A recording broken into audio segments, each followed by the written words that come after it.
जय श्री राम मित्रों, आज बात कर रहे हैं शनि ग्रह और चंद्रमा की युति जिनकी कुंडली में एक साथ होती है, चाहे जिस भाव में भी हो, व्यक्ति बहुत अस्थिर मन का होता है।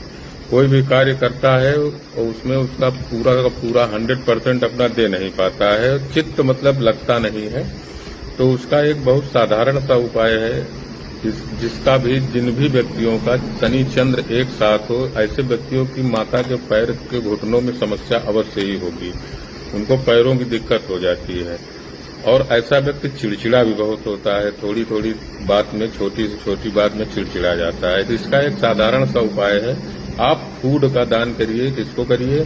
फूड का दान करना है आपको विकलांग व्यक्तियों को, अनाथालय में, अंधों को या मजदूर लेबर वर्ग के लोगों को दान करिए। आपको जरूर फायदा होगा और इससे आपकी मानसिक स्थिरता बनेगी। जय श्री राम।